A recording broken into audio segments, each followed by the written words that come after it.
Hi, Hannah.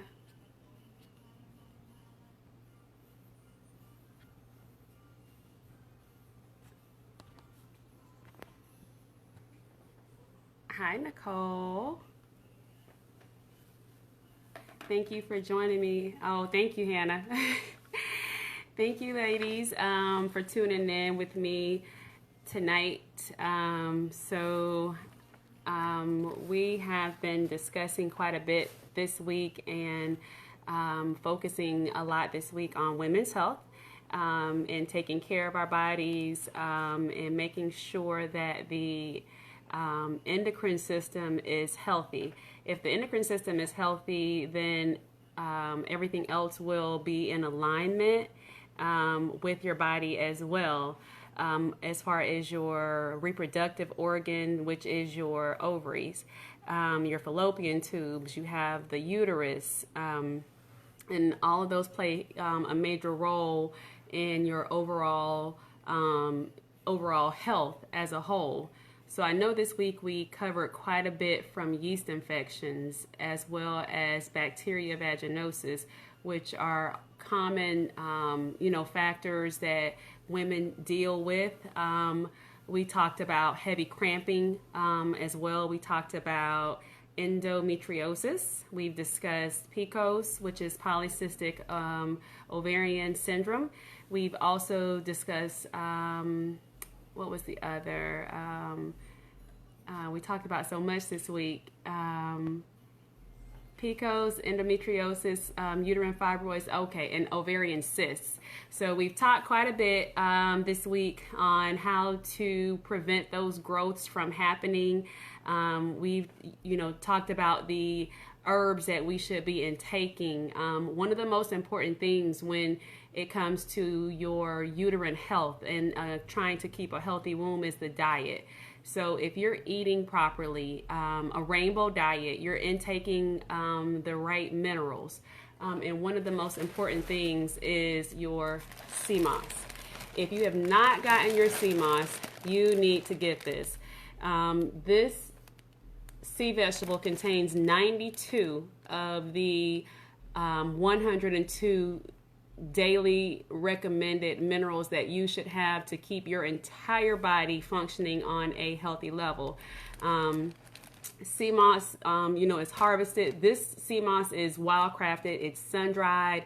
It doesn't have any chemicals. It has not been bleached. Sea moss grows in different colors. So sometimes you may see it more brownish, more yellowish, more purple. Some people refer to this as Irish moss. But sea moss plays a major role in, your entire endocrine system. It gives your body all the nutrients and it helps build a healthy reproductive system and it supports your libido. So if you, have not tried sea moss and you're still considering it, now would be a good time to start incorporating this sea moss into your daily regimen, your daily diet. So again, if,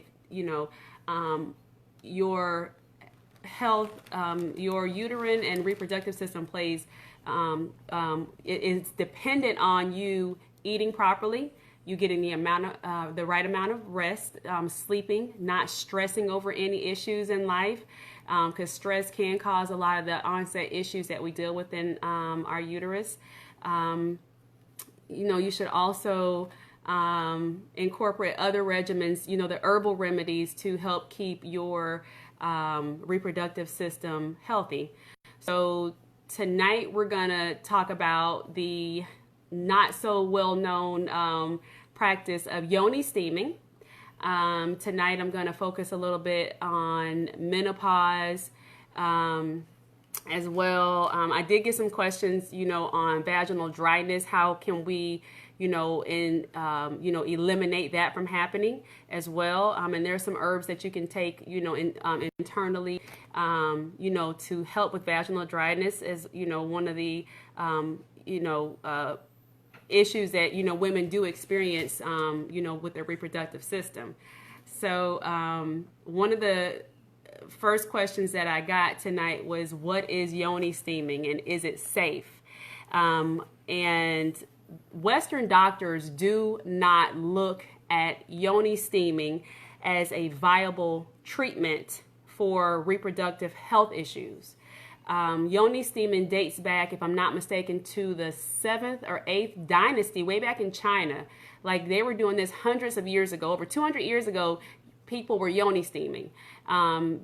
Africa, they do it in Africa, Central America, Asia, different parts of the Caribbean. Yoni steaming is a common household practice.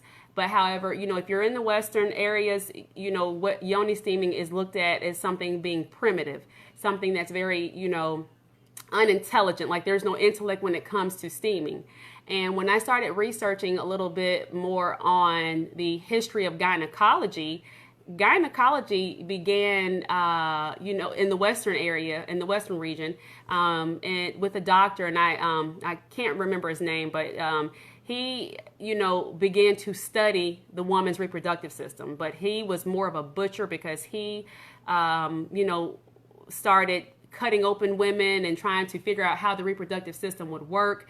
And as he began to do his practice, more and more other men doctors, joined him. And, once they figured out that a way to operate on a woman without, her losing her life, they, began to develop more and more methods of gynecology on how women should take care of their bodies. However, in other cultures, they allow women that right to take care of themselves, to learn more about themselves, to appreciate the uterus, to appreciate, your menstrual flow. It's just kind of shunned here, especially in the United States where I am.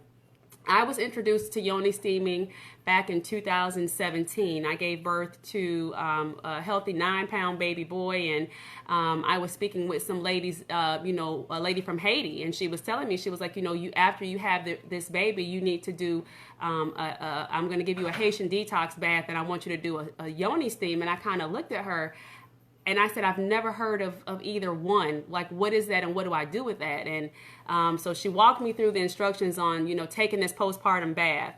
And then she walked me through the instructions on steaming. And if you understand what steam does, steam cleans everything.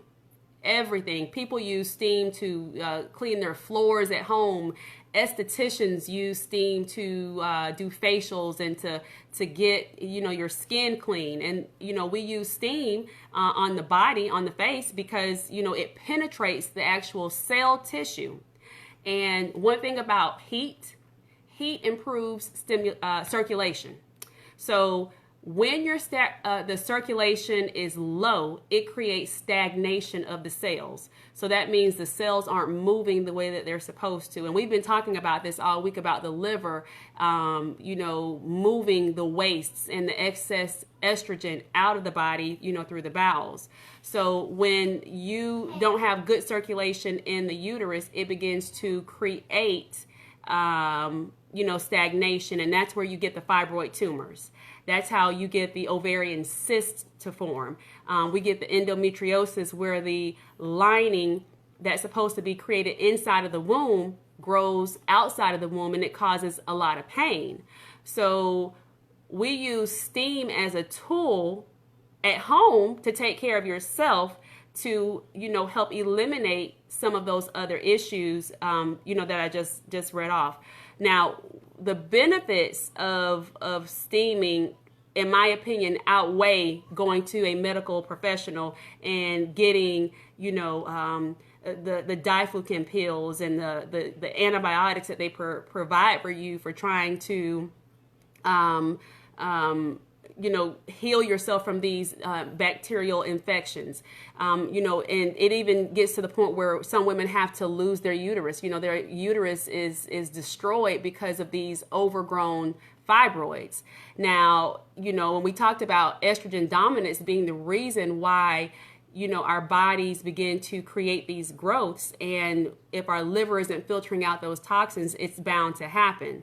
Now, one of the biggest things with yoni steaming is that it regulates your cycle, your menstrual cycle. If your menstrual cycle is not on a regular month-to-month basis, as it should be, it's going to cause infertility or issues, make it very, very difficult with, fertilization taking place. But it also benefits with cramping.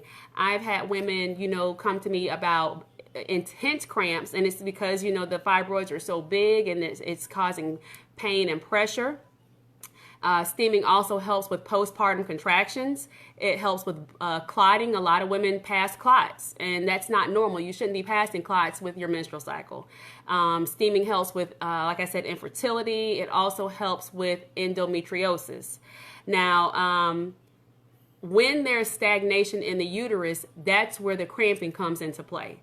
So the steam is able to clean the vagina.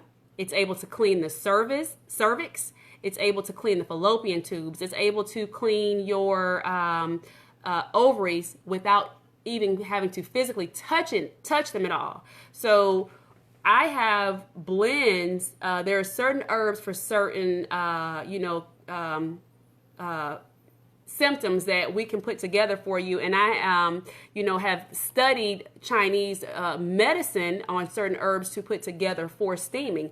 Because like I said, as far as being dated back, it goes back to the 7th dynasty over in China. So a lot of the herbal remedies and a lot of the herbal things that we do at home are based on things that we study over, in China, because it just goes back even further, and it's documented for us to follow. Now, the herbal blends also help with vaginal dryness. I had a lady tell me she had a 14-day menstrual cycle. You should not be bleeding over, 5 days, 4 to 5 days with a menstrual cycle. So to have a 14-day cycle, that's like 2 weeks out of every month that she was menstruating, which is not healthy at all. So we have herbs that normalize your cycles, and the blends also aid with vaginal dryness. And provide you shorter cycles. I had one person, the same lady that had the 14-day cycle went down to a 4-day cycle after doing the steaming after 3 months. So 3 months of steaming, she got her cycle normalized. And yes, it does take some time. It's not like an overnight fix. Now today, one of my friends in Brooklyn, she sent me a text, and I'm going to read it to you. And she wrote me, you must know that Yoni steam that you gave me my whole entire life, my sex life and all. Once my period left, it was on and popping. My sex drive is restored. My moisture is restored. My scent is everything. Thank you so much for helping me. Now, that was just her testimony in today. And I was so thankful because I didn't even call her to, talk to her about, Yoni steaming, but it just, came to her mind that after she did the steam about a week and a half, maybe 2 weeks ago now, that she's had, she's noticed a tremendous change after just one session. So, it does aid in cleansing out areas. I also had another young lady who had fibroids, and I had to make a special blend for her because her fibroids were up in size. They were around 5 centimeters to about 7 centimeters. And after steaming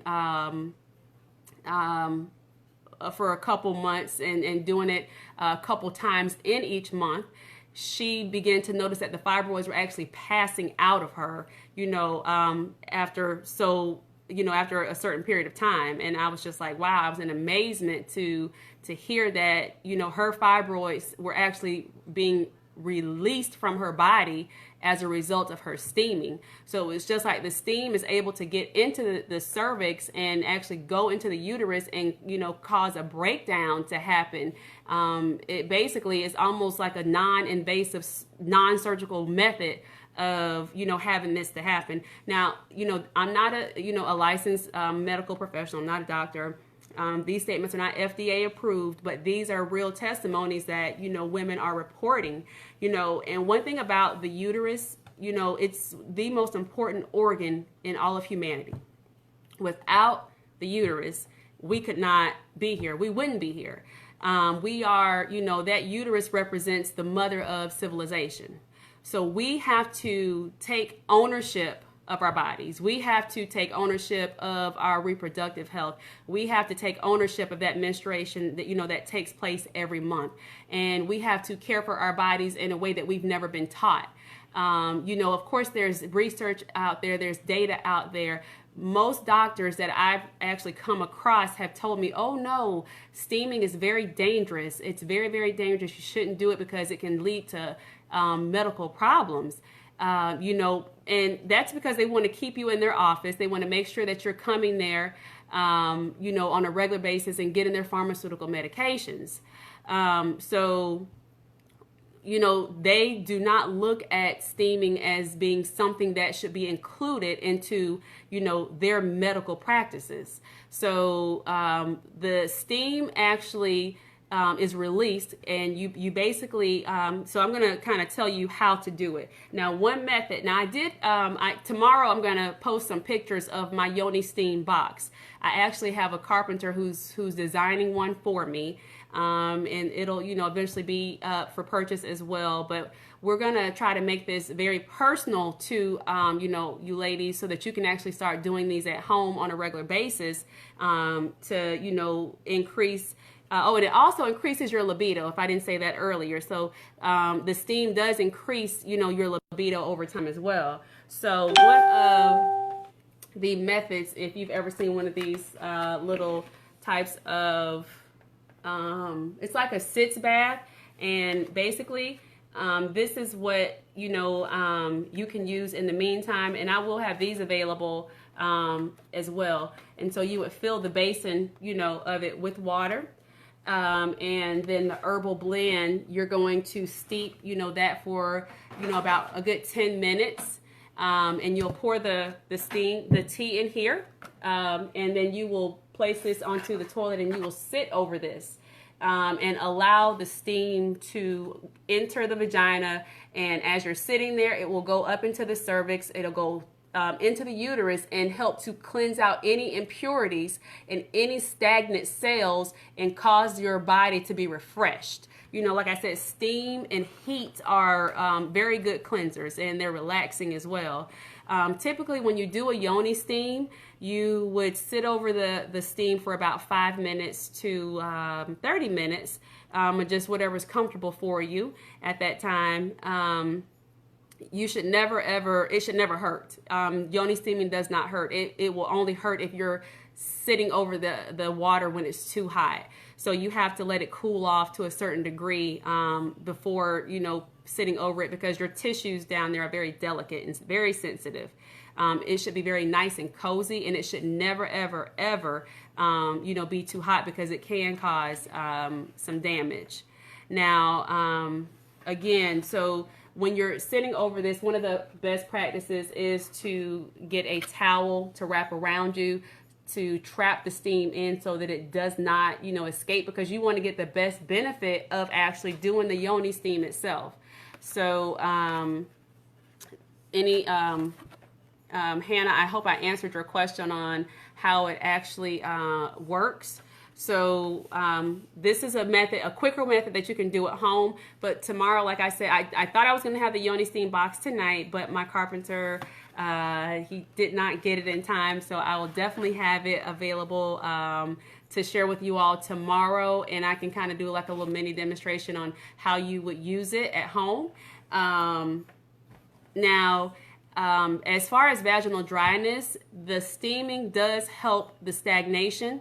So if there is dryness, this does help rebalance back the cells to begin to produce the moisture that's necessary, the lubrication that you need. Now, there's also herbs that you can take as well for vaginal dryness. And the first one is red clover.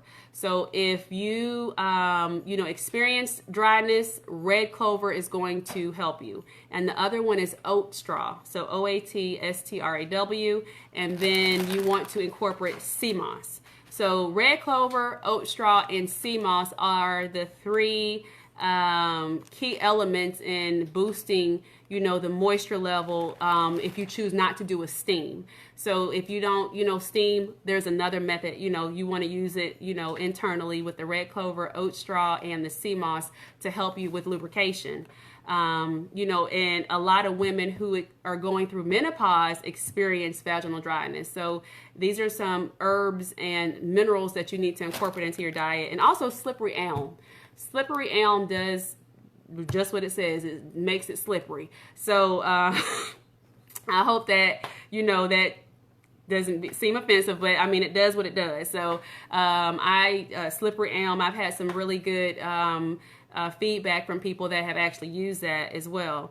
Now, also women that deal with menopause have hot flashes.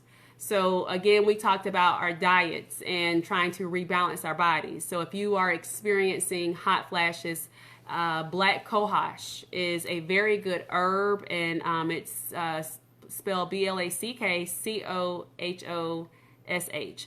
So it helps cool the body down. It helps aid with hot flashes, and it has estrogen-like properties. So it will, cause your body to normalize itself. And dong quai. So those are two herbs that actually aid you with the hot sweats and the hot flashes, as well as the sweating that's accompanied with going through the phases of menopause. But the most important herb that you need during menopause is chaste tree. If you incorporate chaste tree, that is going to help you majorly, tremendously with your hormonal rebalancing.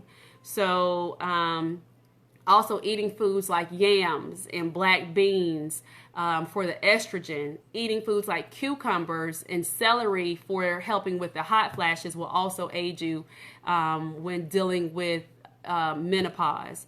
So you want to make sure that your diet includes estrogen-rich foods.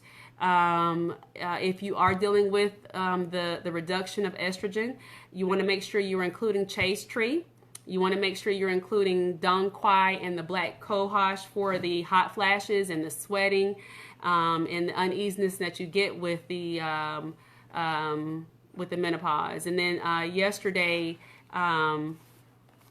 the cream, the progesterone cream that you can use on your breasts, navel, and thighs. So those are some ways that you can help yourself deal with the symptoms of menopause. So do I have any additional questions regarding steaming? Anyone else have any other questions for me? Hopefully I covered all the questions that we did have. Now I will say this: if you are pregnant, you don't steam, because we do not need any early, babies coming out early. Steaming will loosen and weaken the cervix. So steaming during pregnancy is a big no-no. You don't steam during pregnancy. Also, if you have fibroids, endometriosis, and the PCOS that we discussed, there are herbs that we can give to you. But if you have the fibroids and you're pregnant, you're just gonna have to ride it out, deal with it as best you can, because you can't use the steam, and there are certain herbs that you wouldn't be able to use while you're pregnant either to aid you, with those fibroids. So it's really, really important to get the womb healthy prior to pregnancy, and making sure that if you do have the fibroids, that you go on the program to shrink those fibroids. Use the Yoni steaming as a method of, increasing the efficacy of the herbs that you're taking internally and ingesting. Now, I do have another blend that we're going to be putting out on the website for people that have the fibroids, the endometriosis, the PCOS, and the ovarian cysts. And it's going to be like an extreme detoxing type of steam. Now, you can't, if you're breastfeeding, you cannot use this particular blend that's going to go out. The current Yoni steam blend that's on my website is safe if you're breastfeeding. But again, we don't do it when we are, pregnant. And I'll have more information on if you are interested and you want to try it at home. I have more information on the sitz baths for you all to be able to use at home. And like I said, tomorrow I'm going to share the actual Yoni steam sauna that's actually being personally made for me. And hopefully I'll be able to share it with, other women as time goes on. So hopefully I've covered, the basis of understanding what Yoni steaming is. Yoni steam is a tool that we can use to take care of ourselves at home without always having to, go through the westernized medical system. And again, I always share with people, it's okay to get checked out by your doctors. I recommend it because you can't diagnose yourself. So, it's best to allow them to, run whatever blood work they need to run for you, do any ultrasounds that they need to do on your womb. Allow them to give you their diagnosis. And, you don't have to take their, medication if you choose not to, because I believe that a lot of uteruses could have been saved, had they have gone through other methods, health-wise. As far as douching, no. We don't put anything inside the vagina that is going to throw off your pH. And douching will definitely cause an imbalance in your pH. Now, the other day I shared with you that a healthy pH in your vagina is going to be 3.5 to 4.5. On, the alkalinity scale, which is 0 to 14, 7 being neutral. So douching is a big no-no. Using deodorants down there, harsh laundry detergents when you're, washing your undergarments.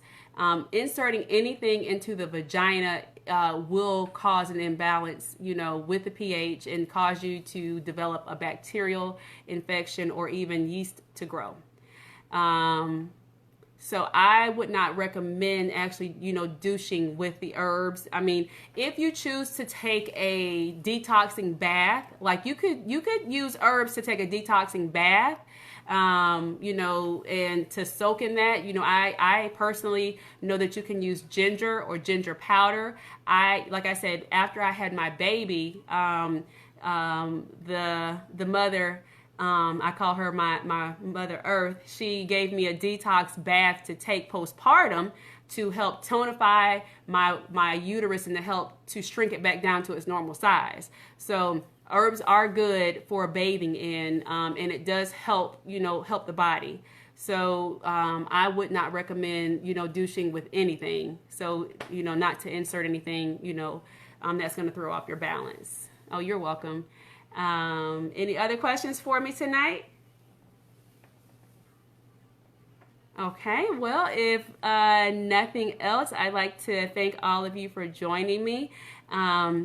And then I do know some of you have asked me some questions, and I have not been able to get back to you, but I will definitely try to make sure I answer all of your questions tonight before I go to sleep. But I have this little 2-year-old little boy that takes me all over the house 20 times every night, so it's kind of difficult. But other than that, I want to thank all of you for joining me, and I hope that you have a great rest of the evening.